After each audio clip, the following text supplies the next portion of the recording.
ಖುಷಿ ಆಗುತ್ತೆ ಸರ್. ಈ ದಿನಕ್ಕೆ ನಾವು ವರ್ಷಾನುಗಟ್ಟಲೆ ಕಷ್ಟಪಟ್ಟಿರ್ತೀವಿ. ಸೊ ಇದು ರಿಸಲ್ಟ್ ದಿನ. ಪಾಸ್ ಅಂದಾಗ ಒಂದು ಕಡೆ ಖುಷಿ ಆಗುತ್ತೆ, ಜಸ್ಟ್ ಪಾಸ್ ಅಂದಾಗ ಇನ್ನೊಂದು ಒಂಚೂರು ಇದಾಗುತ್ತೆ. ಡಿಸ್ಟಿಂಕ್ಷನಲ್ಲಿ ಪಾಸ್ ಅಂದಾಗ ಎಷ್ಟು ಖುಷಿ ಆಗುತ್ತೋ. ಇವತ್ತು ಆಲ್ಮೋಸ್ಟ್ ಒಂದು 95 ಎಷ್ಟು ಪರ್ಸೆಂಟೇಜ್ ನೀವು ಹೇಳಬೇಕು, ಎಷ್ಟು ಪರ್ಸೆಂಟೇಜ್? 100. ಓಕೆ, 100% ಪಾಸ್ ಆಗಿದ್ದೀವಿ. ಸೊ ಇನ್ನು ಮುಂದೆ, ಯಾಕಂದರೆ ನಾನು ಆಲ್ರೆಡಿ ನಮ್ಮ ನಿರ್ಮಾಪಕರಿಗೆ ಹೇಳಿದೆ, ಯಾಕಂದರೆ ಇವತ್ತು ಫಸ್ಟ್ ಡೇ ಎಕ್ಸ್ಪೆಕ್ಟ್ ಮಾಡಬೇಡಿ, ಹೌಸ್ಫುಲ್ ಎಕ್ಸ್ಪೆಕ್ಟ್ ಮಾಡಬೇಡಿ. ಆಮೇಲೆ ಕ್ರೌಡ್ ಫಿಲ್ ಮಾಡೋದು ಇದೆಲ್ಲ ಬಂದು ಇದು ಮಾಡಿನೇ ಜನಕ್ಕೆ ನಂಬಿಕೆ ಹೋಗಿತ್ತು. ಮಾದೇವಾಗೂ ನಾವು ಏನೂ ಮಾಡಲಿಲ್ಲ. ಫಸ್ಟ್ ಡೇ ಫ್ರೈಡೇ ಇಷ್ಟೇ ಇದ್ದಿದ್ದು, ಆಟೋಮೆಟಿಕ್ ಆಡಿಯನ್ಸ್ ರೇಸ್ ಆಗ್ತಾರೆ.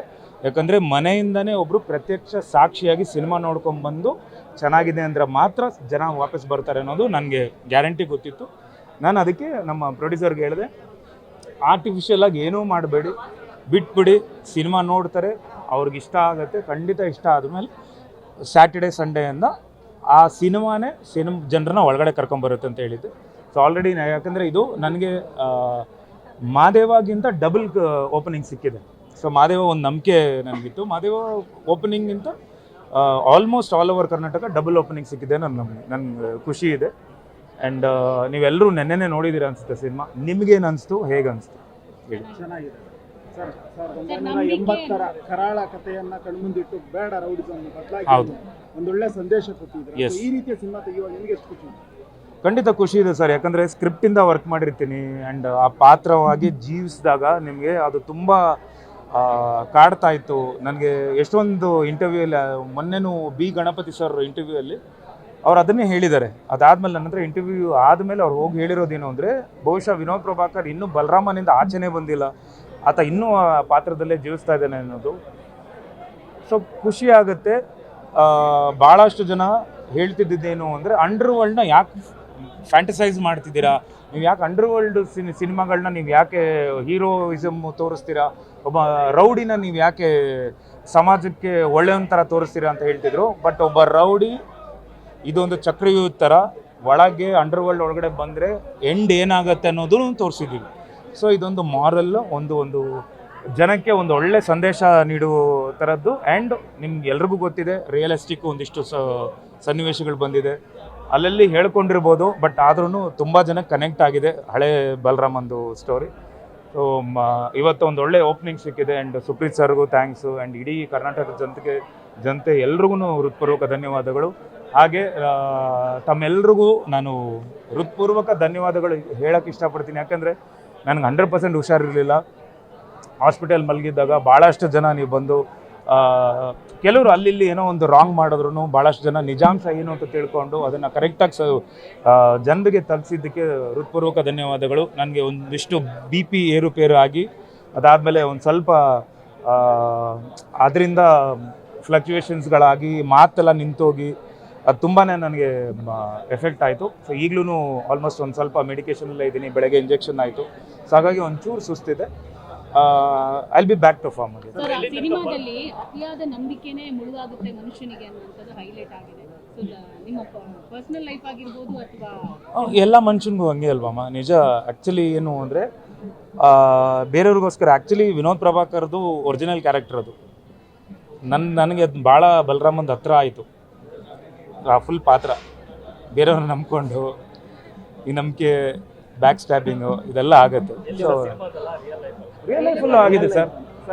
ಸಿನಿಮಾ ರಿಲೀಸ್ ವೇಳೆ ಈ ರೀತಿ ನಿಮ್ಗೆ ಆರೋಗ್ಯ ಕೈ ಕೊಟ್ಟು ಇದೆಷ್ಟು ಬೇಸರ ಆಯ್ತು? ಯಾಕಂತ ಹೇಳಿದ್ರೆ ಟ್ರೈಲರ್ ರಿಲೀಸಿಗೆ ಬರೋಕ್ಕಾಗಿಲ್ಲ, ನಿಮ್ಮನ್ನು ನೋಡಬೇಕು ಸಿನಿಮಾ ರಿಲೀಸ್ ವೇಳೆ ಅಂತ ತುಂಬ ಜನ ಕಾಯ್ತಾ ಇದ್ದಾರೆ ಸರ್. ಈಗ ನಾನು ಮಾಧ್ಯಮದ ಮುಂದೆ ಹೇಳಿದಾಗ ಅದು ಸುಳ್ಳು ಅಂತ ಅನಿಸ್ಬೋದು.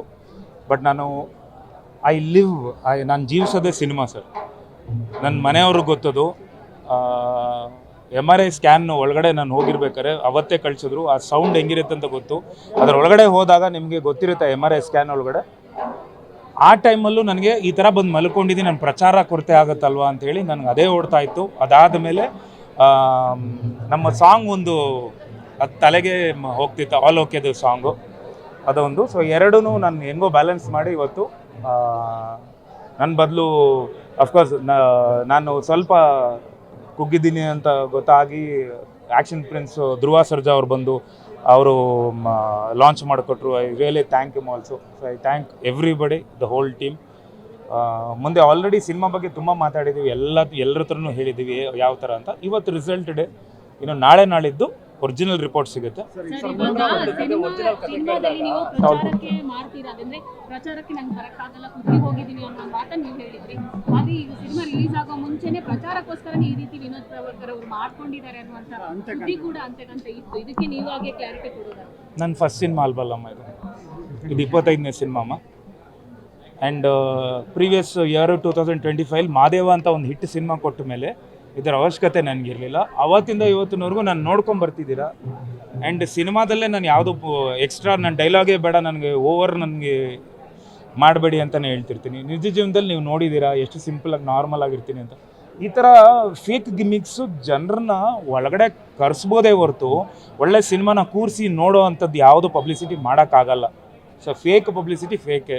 ಆಮೇಲೆ ಆ ರೇಂಜಿಗೆ ಚೀಪ್ ಅಲ್ಲ ಬಿಡಿ. ನಾನು ಆ ಥರದ್ದು ನನ್ನ ಹೆಲ್ತು ಹಿಂಗೆ ಹಾಳಾಗೋಗಿದೆ, ನಾನು ಎಲ್ಲೋ ಹೋಗಿ ಹಾಸ್ಪಿಟ್ಲಲ್ಲಿ ಓಕೆ ಆಯಿತು, ಎಲ್ಲೋ ಕ್ಲಿನಿಕ್ ಹೋಗ್ಬೋದು.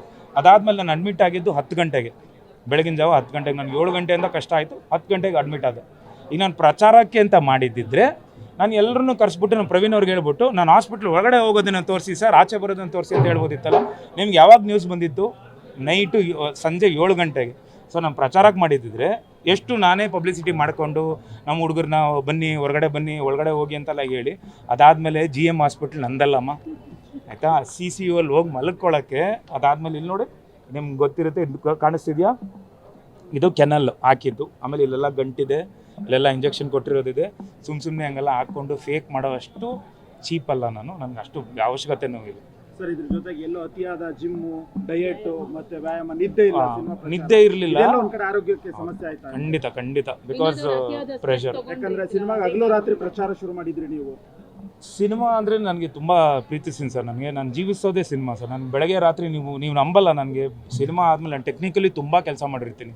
ನನಗಿದು ಭಾಳಷ್ಟು ನನಗೆ ಟೆಕ್ನಿಕಲಿ ಆ್ಯಂಡ್ ಎಡಿಟಿಂಗಿಂದ ಹಿಡಿದು ಭಾಳಷ್ಟು ನನಗೆ ಈ ಸಿನಿಮಾ ಅಂತಲ್ಲ, ನನಗೆ ಇನ್ನೊಂದು ಸಿನಿಮಾ ನಡೀತಿದೆ ಮಾದೇವ ಆದಮೇಲೆ. ನಾನು ಆವತ್ತಿಂದ ಇವತ್ತಿನವರೆಗೂ 2 ಸಿನಿಮಾ ನಾನು ಒಪ್ಕೊಂಡಿರೋದು. ಬಟ್ 2 ಸಿನಿಮಾ 8ನೇ ಸಲ ರೀರೇಟ್ ಆಗ್ತಿದೆ. ನಂದೊಂದು ಸ್ಕ್ರಿಪ್ಟ್ ನಡೀತಿದೆ, ಅದ್ರದ್ದು ಜೊತೆಗೆ ಈ ಸಿನಿಮಾ ಸಡನ್ನಾಗಿ ಪ್ರಮೋಷನ್ನು, ಸಡನ್ ಡೇಟ್ ಹಾಕಿದ್ದು.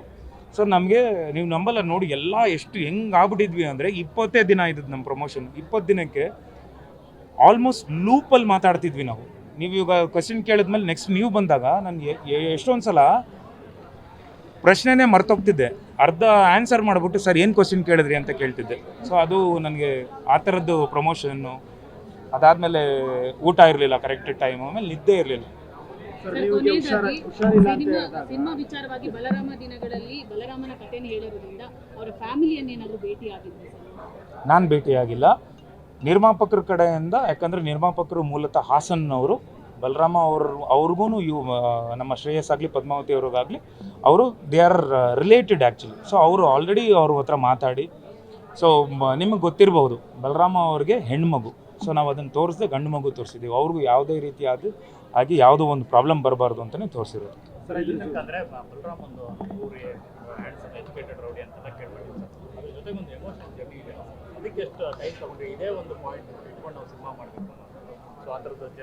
ಸ್ಕ್ರಿಪ್ಟಿಂದನೇ ನನಗೆ ನಾನು ತುಂಬ ಇನ್ವಾಲ್ವ್ ಆಗಿ. ಆ್ಯಂಡ್ ನಾನು ಆಫ್ಟರ್ ಮಾದೇವ ನಾನು ಯಾವುದೇ ಇಮೋಷ್ನಲ್ ಬಿಕಾಸ್ ನನಗೆ ಟ್ರಂಪ್ ಕಾರ್ಡ್ ಅದು ಒಂದು ರೇರ್ ಕಾಂಬಿನೇಷನ್. ಏನು ಅಂದರೆ ಆ್ಯಕ್ಷನ್ ವಿತ್ ಇಮೋಷನ್. ಅದು ನಮ್ಮ ತಂದೆ ಮಾಡ್ತಿದ್ರು. ಸೊ ಆ್ಯಕ್ಷನ್ ವಿತ್ ಇಮೋಷನ್ ಯಾವಾಗ ಒಬ್ಬ ಆ್ಯಕ್ಷನ್ ಹೀರೋ ಇಮೋಷ್ನಲ್ ಆಗಿ ಆ್ಯಕ್ಟ್ ಮಾಡ್ತಾನೆ, ಅದು ತುಂಬ ಪ್ಲಸ್ ಆಗುತ್ತೆ. ಸೊ ಅದು ನನಗೆ ಮಾದೇವ ಅಂದ ನನಗೆ ಅದು ಯಾವಾಗ ಜನ ಒಪ್ಕೊಂಡ್ರು ಅದನ್ನು, ಸೊ ನಾನು ಅದು ಕಂಟಿನ್ಯೂ ಮಾಡ್ತಾ ಇದ್ದೀನಿ. ಸೊ ಖಂಡಿತ ಇನ್ನು ಮುಂದಿನ ಸಿನಿಮಾಗಳು ಅದಾದಮೇಲೆ ನೀವು ನೋಡಿರ್ಬೋದು, ಬಲರಾಮದಲ್ಲೂ ಫೈಟಲ್ಲೂ ಇಮೋಷನ್ಸ್ನ ಬಿಟ್ಟಿಲ್ಲ ನಾವು. ಆ ಫೈಟು, ಆ ಹುಡುಗರು ಆ ಎಮೋಷನ್ನಿಂದನೇ ಅವನು ಅರೆಸ್ಟ್ ಆಗೋದು. ಸೊ ಯಾವುದೇ ರೀತಿಯಾದ ಇಮೋಷನ್ಗಳನ್ನ ಬಿಡದೆ ನಾವು ಮಾಡಿದ್ದು ವರ್ಕೌಟ್ ಆಗ್ತಿದೆ. ಸರ್, ಸಿನಿಮಾದಲ್ಲಿ ಒಂದಷ್ಟು ರಿಯಲ್ ರೌಡಿಗಳ ಹೆಸರು ಅಂದರೆ ಅರ್ಧಂಬರ್ಧ ಹೇಳಿದ್ದೀರಾ, ರೈ ಅಂತ ಹೇಳಿದ್ದೀರಾ, ಅಜಯ್ ರಾಜ್. ಆ ರೀತಿಯ ರಿಯಲ್ ರೌಡಿಗಳ ಹೆಸರು ಹೇಳ್ಬೇಕಾದ್ರೆ ಒಂದು ಕಡೆ ಭಯ ಅಥವಾ ಆ ಟೆನ್ಷನ್ ಏನು ಇರಲಿಲ್ವಾ? ಸರ್ ಇಲ್ಲ ಸರ್, ಯಾವುದೂ ಇಲ್ಲ. ಯಾಕಂದರೆ ನನಗೆ ಆಲ್ಮೋಸ್ಟು ನಾನು ನಿಮ್ಮ ಮೀಡಿಯಾದಲ್ಲೂ ಶೇರ್ ಮಾಡ್ಕೊಂಡಿದ್ದೀನಿ. ಸೊ ಯಾರು ನನಗೆ ಎಲ್ಲರೂ ಪರಿಚಯ ಇದ್ದಾರೆ. ಆಮೇಲೆ ನಮ್ಮ ತಂದೆಯವ್ರ ಭಾಳಷ್ಟು ಒಡನಾಟ ಆಯಿತು, ಅವ್ರ ಮೇಲೆ ತುಂಬ ಅಭಿಮಾನ ಇಟ್ಕೊಂಡಿದ್ರು. ಹಾಗಾಗಿ ಎಲ್ಲರೂ ನನ್ನ ಹತ್ರ ಮಾತಾಡಿದ್ದಾರೆ, ಎಲ್ಲರೂ ಈ ಥರ ಮಾಡ್ತಿದ್ದೀನಿ ಅಂದಾಗ ಮಾಡು, ನಾವೆಲ್ಲ ಸಪೋರ್ಟ್ ಮಾಡ್ತೀವಿ ಅಂತಲೇ ಹೇಳಿದ್ದಾರೆ ಸರ್. ಕೊನೆಯದಾಗಿ ಸರ್, ನೀವು ಹುಷಾರಿಲ್ಲ ಅಂತ ಕೇಳಿದಾಗ ಅಭಿಮಾನಿಗಳು ತುಂಬಾ ಆತಂಕಕ್ಕೆ ಒಳಗಾಡ್ತಾರೆ, ಆಸ್ಪತ್ರೆ ಬೆಡ್ನಲ್ಲಿ ಮಲಗ್ತೀರಾ, ನಿಮ್ಗೆ ಏನು ಕಾಡ್ತು? ತುಂಬಾ ಕಾಡಿದ್ದಂದ್ರೆ ಹೊರಗಡೆ ಒಂದು ರೀತಿ ಸುದ್ದಿ ಹೊರಡ್ತಿದೆ, ನೀವು ಹೊರಗಡೆದ್ದು ನನಗೆ ಗೊತ್ತಾಗಲಿಲ್ಲ ಸರ್ ಫಸ್ಟು, ಬಿಕಾಸ್ CCU ಇದ್ದೆ, ಬಿಕಾಸ್ ICU ಜಾಗ ಇರಲಿಲ್ಲ ಅಂತೇಳಿ. ICU ಕ್ರೌಡೆಡ್ ಆಗಿತ್ತು ಅಂತ CCU is cardiac care unit. So ಅಲ್ಲಿಗೆ ನನ್ನ ಮಲಗಿಸಿದ್ರು. MRI ಸ್ಕ್ಯಾನ್ ಆದಮೇಲೆ ನನ್ನ ಹೆಂಡತಿ ಹತ್ರ ನಾನು ಕೇಳಿದ್ದೆ, ಸ್ಟ್ರೆಚಲ್ಲಿ ಕರ್ಕೊಂಡು ಹೋಗ್ಬೇಕಾದ್ರೆ ನಾನು ನೋಡಿದ್ದೆ, ಏನಕ್ಕೆ CCU ಕರ್ಕೊಂಡು ಹೋಗ್ತಿದ್ದಾರೆ, ನನಗೇನು ಹಾರ್ಟಿಗೆ ಪ್ರಾಬ್ಲಮ್ ಇಲ್ವಲ್ಲ, ಏನಕ್ಕೆ ಅಂದೆ. ಇಲ್ಲ, ಬೆಡ್ಡು ಇಲ್ಲಿ ದಿಸ್ ಇಸ್ ಮೋರ್ ಪ್ರೈವೇಟ್ ಅಂತೇಳಿ ಅಲ್ಲಿದ್ದರು. ಬಟ್ ನನಗೆ ಆಲ್ಮೋಸ್ಟ್ ನನಗೆ ಇನ್ನೂ ಆ ಒಂದು ಮೆಡಿಸಿನ್ಸ್ ಆಗಲಿ, ಇನ್ನೂ ಒಂಥರ ಹ್ಯಾಲುಸಿನೇಷನ್ ಅಂತಾರೆ, ಅದನ್ನು ಒಂಥರ ಇರ್ಬೇಕಾದ್ರೆ ನನ್ನ ಟೈಮ್ ಗೊತ್ತಾಗ್ತಿರ್ಲಿಲ್ಲ. ನನ್ನ ವೈಫ್ ಅವ್ರು ಬಂದು ಹೇಳಿದ್ರು, ಈ ಥರ ಹೊರಗಡೆ ಎಲ್ಲ ಈ ಥರ ಆಗ್ತಿದೆ, ಆಮೇಲೆ ಮಾಧ್ಯಮದವರೆಲ್ಲ ಕೆಳಗಡೆ ಬಂದು ನಿಂತಿದ್ದಾರೆ ಅಂದಾಗ ನಾನು ಫಸ್ಟ್ ಹೇಳಿದ್ದು, ನೀನು ಹೋಗು ಮಾತಾಡು, ನೀನು ಕರೆಕ್ಟಾಗಿ ಮಾತಾಡಬೇಕು, ನೀನು ಸಂದೇಶ ಕೊಡು ಅವ್ರಿಗೆ, ಯಾಕಂದರೆ ಅವ್ರಿಗೆ ತಪ್ಪಾಗಿ ಬೇರೆ ಯಾರೋ ಇದು ಮಾಡೋದು ಬೇಡ, ನಮಗೆ ಆ ಜವಾಬ್ದಾರಿ ಇದೆ. ಆ ಜವಾಬ್ದಾರಿಯುತಾಗಿ ಯಾವತ್ತೂ ನಾನು ಆ ಥರದ್ದು ಜವಾಬ್ದಾರಿ ಇಲ್ಲದೆ ನಡ್ಕೊಂಡಿಲ್ಲ, ಹೋಗು ಅಂತ ಹೇಳಿದ್ದೆ. ಅವ್ರು ಕರೆಕ್ಟಾಗಿ ಬಂದು ಆನ್ಸರ್ ಮಾಡಿದ್ರು. ಈಗ ಹೇಗಿದೆ ಸರ್ ಆರೋಗ್ಯ? ಶೇಕಡ ಒಂದು 75% ಸುಧಾರಿಸ್ಕೊಂಡಿದ್ದೀನಿ. ಇವತ್ತು ರಿಲೀಸ್ ಅಂತ ನಾನು ಭಾಳಷ್ಟು ಜನ ಎವ್ರಿ ಸಿನಿಮಾ ನಾನು ಬರ್ತೀನಿ, ಅವ್ರ ಅಭಿಮಾನಿಗಳು ನಾನು ನಿರಾಶೆ ಮಾಡಬಾರ್ದು ಅಂತ ನಾನು ಆದಷ್ಟು ಒಂದು ಸ್ವಲ್ಪ ರೆಸ್ಟ್ ಮಾಡಿದ್ರೆ ಒಳ್ಳೆಯದು ಅಂತ ಡಾಕ್ಟ್ರ್ ಹೇಳಿದ್ರು. Okay sir. Thank you thank you sir, ಚೆನ್ನಾಗಿ so much, thank you so much sir, thank you.